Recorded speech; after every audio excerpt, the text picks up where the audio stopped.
Hello students, welcome to step up academy. मेरा नाम है सुरभि तिवारी और हम स्टार्ट करने जा रहे हैं magnetic effects of electric current का एक और इम्पॉर्टेंट टॉपिक। और ये टॉपिक कौन सा है? तो ये चैप्टर नंबर 12 का टॉपिक है फ्लेमिंग्स लेफ्ट हैंड रूल। तो भाई फ्लेमिंग का ये जो लेफ्ट हैंड रूल है ये क्या होता है, कहाँ यूज होता है, इन सारी चीजों के बारे में आज इस वीडियो में मैं आपको बताने वाली हूँ। लास्ट वीडियो में, जिसको आप आई बटन पे क्लिक करके देख सकते हो, इस लास्ट वीडियो में मैंने आपको बताया था कि इलेक्ट्रोमैग्नेट क्या होता है। अब इस इलेक्ट्रोमैग्नेट के यूज के साथ साथ हमारे लिए एक कॉन्सेप्ट भी निकल के आया कि अगर मैग्नेटिक फील्ड है और करंट है ना, कौन कौन है? मैग्नेटिक फील्ड है और करंट है, तो इन दोनों के साथ में होने से क्या होता है? इन दोनों के साथ में होने से फोर्स प्रोड्यूस होता है। किसी कंडक्टर में जिसमें करंट प्रोड्यूस हो रहा है उसमें एक फोर्स लगता है जिसके कारण वो रोटेट होना शुरू हो जाती है। इसी कॉन्सेप्ट का यूज हम इलेक्ट्रिक मोटर में करते हैं। लेकिन बात ये है बच्चों कि ये जो इलेक्ट्रिक मोटर है या फिर ये जो भी कॉन्सेप्ट है, ये यूज तो हमें समझ में आ गया, लेकिन ये होता कैसे है, किस डायरेक्शन में करंट जाएगा तो किस डायरेक्शन में हमारा कंडक्टर रोटेट करेगा, किस डायरेक्शन में नहीं करेगा, ये सारा कॉन्सेप्ट क्या है, तो चलिए समझते हैं। अब देखिए, फ्लेमिंग का लेफ्ट हैंड रूल क्या है। इससे पहले एक छोटा सा कॉन्सेप्ट समझिए कि force on a current carrying conductor in a magnetic field. अब यहाँ पर हमने एक अरेंजमेंट किया, हमने यहाँ पर एक मैग्नेट लिया और हमने करंट को प्रोड्यूस किया। हमारे पास मैग्नेटिक फील्ड भी थी, हमारे पास करंट भी था। तो हमने देखा कि एक पर्टिकुलर डायरेक्शन में, ये जो यहाँ पर हमने एक मेटल का पीस लटका के रखा हुआ है, ये एक पर्टिकुलर डायरेक्शन में रोटेट हो रहा है। फिर मैंने क्या किया, मान लीजिए कि ये इस डायरेक्शन में जा रहा है, ठीक है। फिर मैंने डायरेक्शन ऑफ करंट को रिवर्स किया। से इस टाइम पे इस तरफ से जा रहा था करंट, अब मैंने इसे रिवर्स करके उल्टा कर दिया। तो यहाँ पे ये जो डिस्प्लेसमेंट है वो हो रहा है, मतलब फोर्स लग रहा है, ये अपनी जगह से ये जो पीस है वो डिस्प्लेस हो रहा है, लेकिन दूसरी डायरेक्शन में होने लगा। तो ये कॉन्सेप्ट क्या है? तो जब भी आप किसी करंट कैरिंग कंडक्टर को, है ना, मान लीजिए कि मेरे पास ये एक मैग्नेट है ना, ये इस तरह से दो मैग्नेट के मैंने पोल्स लिए हुए हैं और ये कंडक्टर है, ठीक है, एक ऐसी कॉपर कंडक्टर है जिसमें कि करंट प्रोड्यूस हो रहा है, ठीक है। तो यहाँ नॉर्थ और साउथ है, तो यहाँ पर इस तरह से फील्ड होंगी बच्चों, ये नॉर्थ पोल और ये साउथ पोल, नॉर्थ से साउथ की तरफ जाती हुई। अब जब भी किसी करंट कैरिंग कंडक्टर को आप मैग्नेटिक फील्ड में रखते हो तो इस कंडक्टर के ऊपर एक फोर्स लगता है जिसके कारण ये जो कंडक्टर है वो रोटेट होना शुरू कर जाता है, ठीक है। तो इसके कॉन्सेप्ट को समझने के लिए हम फ्लेमिंग का लेफ्ट हैंड रूल समझेंगे अभी आगे। तो when a current carrying conductor is placed in a magnetic field it experience a force except when it is placed parallel to the magnetic field. तो जब भी हम इसे मैग्नेटिक फील्ड के साथ पैरेलल रखते हैं तो यहाँ पर इस कंडक्टर के ऊपर एक फोर्स फील होता है, ठीक है। आगे बढ़ेंगे। The force acting on current carrying conductor in a magnetic field is due to the interaction between magnetic field produced by the current carrying conductor and external magnetic field in which the conductor is placed। अब ये जो force है ये actual में क्यों हो रहा है, कैसे ये फोर्स फील हो रहा है? तो यहाँ पर देखिए क्या होता है बच्चों कि हमने एक तो मैग्नेटिक फील्ड ली है जिसमें कंडक्टर को रखा, ठीक है, और अब उस कंडक्टर में आपने करंट पास करा दिया। लास्ट हमने समझा हुआ है कि जब भी हम किसी कॉपर के मटेरियल पे करंट को प्रोड्यूस करवाते हैं तो उसमें एक मैग्नेटिक फील्ड प्रोड्यूस हो जाती है। तो इन दोनों की मैग्नेटिक फील्ड के आपस में इंटरैक्शन के कारण ये जो फोर्स है वहाँ पर एग्जर्ट होता है, वहाँ पर हमें फील होता है। क्लियर है? तो इतनी बात तो हम समझ गए। अब ये जो डायरेक्शन है फोर्स की वो दो चीज़ों पर डिपेंड करती है। सबसे पहले डायरेक्शन ऑफ करंट पर। The direction of force on the conductor can be reversed bye reversing the direction of current. किस डायरेक्शन में करंट जा रहा है, अब ऑब्वियस सी बात है, जिस डायरेक्शन में करंट जाएगा उसी डायरेक्शन में हमें मैग्नेटिक फील्ड प्रोड्यूस होती हुई मिलेगी। नॉर्थ और साउथ पोल चेंज हो जाएंगे अगर आप डायरेक्शन ऑफ करंट को चेंज करोगे। से इस कंडक्टर में इस डायरेक्शन में करंट जा रहा है, ठीक है, तो यहाँ पर नॉर्थ है, यहाँ साउथ है। अब मैंने फिर डायरेक्शन ऑफ करंट चेंज कर दी तो साउथ और नॉर्थ यहाँ हो जाएगा, ठीक है। तो इसका मतलब क्या कि जो डायरेक्ट फोर्स है जो दोनों के मैग्नेटिक फील्ड के इंटरैक्शन से प्रोड्यूस होता है वो भी चेंज हो जाएगा। तो जो फोर्स लगता है किसी भी कंडक्टर के ऊपर वो डिपेंड करता है डायरेक्शन ऑफ करंट पर। तो the direction of force on the conductor is depends on direction of current, जो कि रिवर्स हो जाएगा अगर आप करंट की डायरेक्शन को भी रिवर्स करोगे। दूसरी चीज, डायरेक्शन ऑफ मैग्नेटिक फील्ड। अब जिस मैग्नेटिक फील्ड के बीच में आपने इस करंट कैरिंग कंडक्टर को रखा था, ठीक है, यहाँ पे मैंने कंडक्टर को प्लेस किया, अब उसमें भले ही किसी भी डायरेक्शन में करंट जा रहा हो, अगर मैंने इस मैग्नेटिक फील्ड की डायरेक्शन चेंज कर दी, मतलब मैंने यहाँ पर साउथ कर दिया और यहाँ पर नॉर्थ कर दिया, तो क्या होगा, इससे भी इफेक्ट करेगा कि आपका डायरेक्शन ऑफ फोर्स किस डायरेक्शन में होगा, है ना, ये भी डिपेंड करेगा।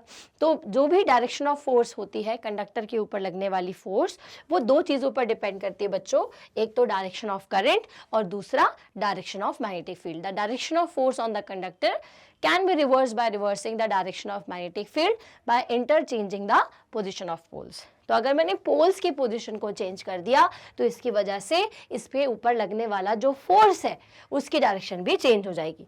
तो बच्चों यहाँ तक दो बातें क्लियर हो गई हमारे कि जब भी किसी मैग्नेटिक फील्ड में करंट कैरिंग कंडक्टर को रखा जाता है तो कंडक्टर के ऊपर एक फोर्स एक्सपीरियंस होता है, एक फोर्स फील होता है। ये फोर्स एक्चुअल में कंडक्टर में जाने वाले करंट के कारण प्रोड्यूस होने वाली मैग्नेटिक फील्ड और मैग्नेटिक फील्ड में रखे होने के कारण जो मैग्नेटिक फील्ड है, उन दोनों के इंटरैक्शन के कारण होता है। अब भले इंटरैक्शन के कारण हो रहा हो लेकिन कंडक्टर पे फोर्स लगता है, ये हमें समझ में आ गया है कि जब भी करंट कैरिंग कंडक्टर को मैग्नेटिक फील्ड में रखोगे तो उसके ऊपर फोर्स लगेगा। सिंपल, ये जो फोर्स है वो दो बातों पे डिपेंड कर रहा है, एक तो डायरेक्शन ऑफ करंट पर और दूसरा डायरेक्शन ऑफ मैग्नेटिक फील्ड पर। अब बात ये होती है कि किस डायरेक्शन में करंट जाएगा तो किस डायरेक्शन में फोर्स लगेगा, ये बात हम कैसे समझे। तो इस बात को समझाने के लिए फ्लेमिंग ने हमें रूल दिया, फ्लेमिंग लेफ्ट हैंड रूल। अब फ्लेमिंग का लेफ्ट हैंड रूल नाम से ही समझ में आ रहा है कि लेफ्ट हैंड से अप्लाई होता है। इसके अकॉर्डिंग अगर आप अपनी फिंगर्स को, थंब को, फोर फिंगर को और मिडिल फिंगर को इस तरह से स्ट्रेच करो कि ये तीनों एक दूसरे के साथ परपेंडिकुलर हो, तो यहाँ पर आप लगा सकते हो फ्लेमिंग का लेफ्ट हैंड रूल। थंब जो है वो रिप्रेजेंट करता है डायरेक्शन ऑफ फोर्स को, फोर फिंगर आपकी मैग्नेटिक फील्ड को और ये जो आपकी मिडिल फिंगर है वो रिप्रेजेंट करती है करंट को। ठीक है, तो ये देखिए, अगर करंट बाहर की तरफ आ रहा है, अगर मैं ये इमेजिन करूं कि डायरेक्शन ऑफ करंट कैसी है, बाहर की तरफ आती हुई, तो ये इस तरह से मैं अपने हाथ को प्लेस करूंगी। ठीक है बेटा, ये बाहर की तरफ ये आ रहा है। मैग्नेटिक फील्ड लाइंस कैसी है, इस डायरेक्शन में है, तो इसका मतलब कि कंडक्टर के ऊपर फोर्स कैसा लगेगा, ऊपर की तरफ, अपवर्ड डायरेक्शन में, है ना। तो अपवर्ड डायरेक्शन में इस केस में फोर्स लग रहा होगा। आया समझ में आपको। तो अगर आप अपने लेफ्ट हैंड के फोर फिंगर, मिडिल फिंगर और थंब को इस तरह से स्ट्रेच करो कि thumb represents your force, four finger represents magnetic field lines, then middle finger represents the direction of current. Clear है? So the direction of force which act on a current carrying conductor placed in a magnetic field is given by Fleming left hand rule. It states that if the forefinger, thumb and middle finger of left hand are stretched mutually perpendicular to each other such that the forefinger points along the direction of field, the middle finger indicates the direction of current and the thumb points towards the direction of force acting on the conductor. Okay तो इस तरह से आप ये जान सकते हो कि हमारा जो कंडक्टर है वो कैसे मूव करेगा। क्लियर है? जैसे कि यहाँ पर एक पिक्चर बनी हुई है, डायरेक्शन ऑफ फील्ड क्या है बच्चों, आपको दिख रही है नॉर्थ से साउथ की तरफ, तो फोर फिंगर को हमने इस डायरेक्शन में लिया। ठीक है, अब करंट जो है इस कंडक्टर में बाहर की तरफ आ रहा है, मान लिया हमने। ठीक है, तो डायरेक्शन ऑफ करंट क्या हुई, यहाँ बाहर। ठीक है, एल्स में क्या करती, इस तरह से अंदर करती, है ना, ऐसे। ठीक है, तो फोर्स नीचे लगता, लेकिन अब यहाँ पर फोर्स कैसा लगेगा बच्चों, इसमें ऊपर की तरफ। जैसे इसको आप और बेहतर तरीके से समझो तो ऐसा समझ सकते हो, है ना। अब मैं दो केसेस आपको बता रही हूँ, यह है मैग्नेटिक फील्ड नॉर्थ और साउथ, यहाँ पर हमारा कंडक्टर रखा हुआ है। थोड़ी सी मेरी आवाज़ को कंसिडर कर लीजिएगा, अभी थोड़ा जुकाम हुआ है। चलिए, तो ये नॉर्थ है, ये साउथ है ना। डायरेक्शन ऑफ करंट कहाँ है बेटा, अंदर की तरफ जा रहा है। तो मैग्नेटिक फील्ड लाइन ऐसी है, तो ये जो मेरे हाथ है इसको मैं बाहर नहीं रखूंगी, इसे मुझे ऐसे रखना पड़ेगा। और फोर्स कहाँ लगेगा इसमें? फिर डाउनवर्ड डायरेक्शन में। अगर मान लीजिए कि नॉर्थ साउथ ये है ना, मैग्नेटिक फील्ड लाइन ये रही और हमारा जो कंडक्टर है वो ऐसा प्लेस है, करंट की डायरेक्शन कैसी है? अपोजिट है, तो करंट बाहर आ रहा है, तो यहाँ पे फोर्स कैसा लगेगा? यहाँ देखो फोर्स बाहर, ठीक है, तो फोर्स ऊपर लगेगा। ठीक है, तो देखो पहले ही आपका नीचे की डायरेक्शन में है, फिर ऊपर, क्यों? तो करंट पर डिपेंड करता है कि कहाँ किस डायरेक्शन, और मैग्नेटिक फील्ड पर कि किस डायरेक्शन में फोर्स अप्लाई होगा। ठीक है, तो लेफ्ट हैंड के रूल से आप ये निकाल सकते हो कि किस डायरेक्शन में फोर्स एक्ट करेगा। अब ये जो लेफ्ट हैंड रूल है ये कहाँ यूज़ होता है? तो आपकी जो इलेक्ट्रिक मोटर है उसमें हम फ्लेमिंग के लेफ्ट हैंड रूल का यूज़ करते हैं, क्योंकि फोर्स की डायरेक्शन हमें मोटर के केस में ही चाहिए है। मैग्नेटिक फील्ड हमारे पास ऑलरेडी रहती है, करंट हम ऑलरेडी मोटर को देते हैं, हमें बस ये पता होना पड़ेगा कि किस डायरेक्शन में रोटेट करेगा शाफ्ट मोटर का। तो फ्लेमिंग का लेफ्ट हैंड रूल हम उसमें अप्लाई करते हैं बच्चों। ठीक है, अब इसी वीडियो में एक चीज़ और बताते हैं कि हमारे मेडिसिन में भी आपने देखा होगा कि हम MRI मशीन का यूज़ करते हैं, तो इस तरह से हम मैग्नेटिज्म का यूज़ हमारे मेडिकल टर्म्स में भी करते हैं।